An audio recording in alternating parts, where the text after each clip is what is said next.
Hello dear students, welcome back to my channel physics SPC. Thermal property of matter का एक question. Heat energy at constant rate is given to substances P and Q if variation of temperature capital T of substances with time t as shown the figure. The select correct statement is, ये figure दे रखा है। Solution, मान लो कि मेरे पास एक body है जिसका मास m है और इसे हम कांस्टेंट रेट से हीट दे रहे हैं, तो P बराबर D Q by D T. ये जो heat energy per unit time, ये P यहाँ पे ये कांस्टेंट रेट से हीट दे रहे हैं बेटा। हीट एनर्जी देने की जो रेट है, रेट ऑफ हीट एनर्जी, वो कांस्टेंट है, D Q by D T constant है। ठीक है, तो लेट कर लेते हैं कि T से जब हम टाइम बढ़ा रहे हैं, T प्लस डी टी, ये टाइम है बेटा आपका। जब हम टाइम बढ़ाएंगे तो टेम्परेचर बढ़ेगा। T से कितना हो रहा है, T प्लस डी टी, ये टेम्परेचर है ना। तो Q बराबर होता है एम एस डेल्टा टी। तो हम small time interval D T में हीट एनर्जी दे रहे हैं D Q. Small time interval D T में हीट एनर्जी दे रहे हैं डी क्यू। एम मास है, स्पेसिफिक हीट एस मान ली, और टेम्परेचर राइज कर रहा है टी से, T plus D T, that means temperature rise कर रहा है डी टी। तो D Q equal to M S D T. यहां से डी क्यू की वैल्यू अगर मैं यहां से पुट करूं तो D Q is equal to P into D T.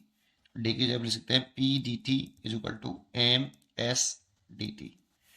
अब मैं यहां से D T, D capital T over D small T is equal to calculate करूं तो ये आएगा P upon M into S. अगर मैं ग्राफ बना रहा हूं, यहाँ पे क्वेश्चन में ग्राफ दे रखा है मेरे को, ये जो आपका टेम्परेचर है बेटा, ये टेम्परेचर टाइम ग्राफ है। ये टेम्परेचर और ये टाइम ग्राफ दे रखा है हमें स्ट्रेट लाइन। अगर इस स्ट्रेट लाइन का हम स्लोप निकालें तो slope of temperature time graph जो आ रहा है, ये tan theta D T by D T होगा। आप इसको ऐसे समझ सकते हो कि D T time is very small time interval, काफी बड़ा कर दिया मैंने, ये आप और छोटा कर सकते थे इसे डी टी, और D T is very small change in temperature. ये small change in time and very small change in temperature, लेकिन ये थीटा है, स्ट्रेट लाइन है, इसीलिए ये वाला एंगल भी थीटा ही होगा, ये वाला।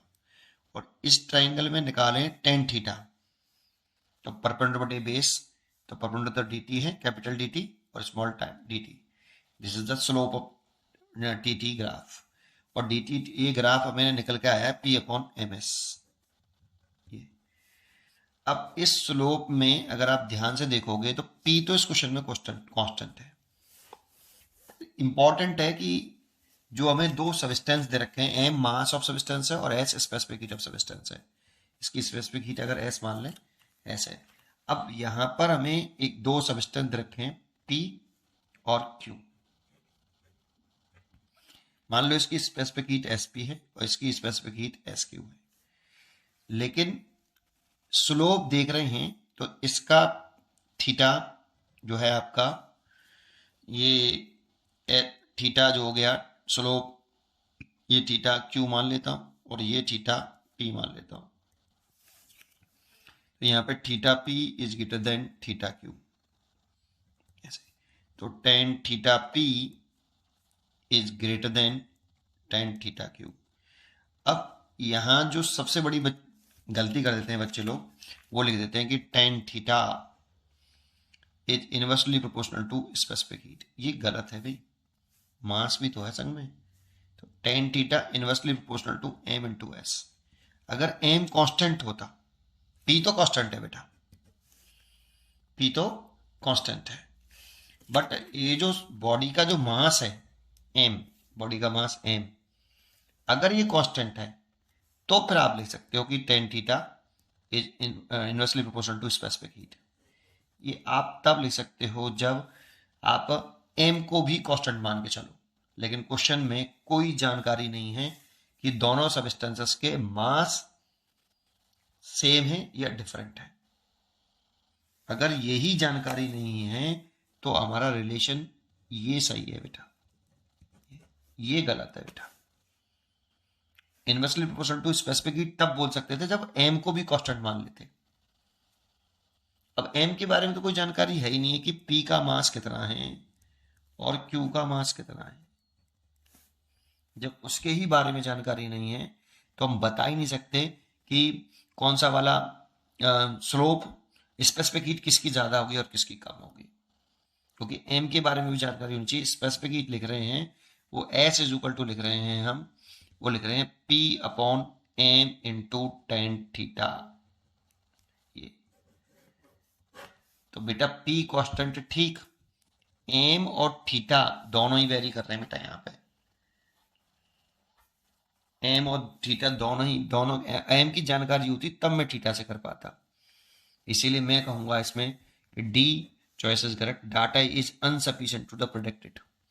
लेकिन इसका जो आंसर दे रखा है वो specific heat of Q is greater than of specific heat P, ये आंसर दे रखा है। और इसको ऐसे सोच लेते हैं कि m कांस्टेंट है, m को दोनों सब्सटेंस का m सेम मान लें। अगर m दोनों का सेम है और p तो कांस्टेंट है ही है, तो जिसका थीटा ज़्यादा उसकी स्पेसिफिक हीट कम, और थीटा ज़्यादा है p का, इसलिए स्पेसिफिक हीट p की कम होगी और q की ज़्यादा होगी।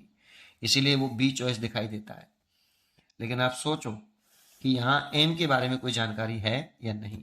एक सिमिलर क्वेश्चन अगर आप प्ले लिस्ट में देखोगे तो ये दोनों क्वेश्चन एक साथ दिखाई देंगे सिमिलर। वहाँ पे मास की जानकारी पूरी पूरी दे रखी है, आप उस क्वेश्चन को जरूर देखना। मैं उसका लिंक इसमें इस वीडियो में दे दूंगा, उस क्वेश्चन का लिंक। उसको भी देखना और इसको भी देखना, फिर सोचना कि मैंने जो बताया वो सही है या नहीं।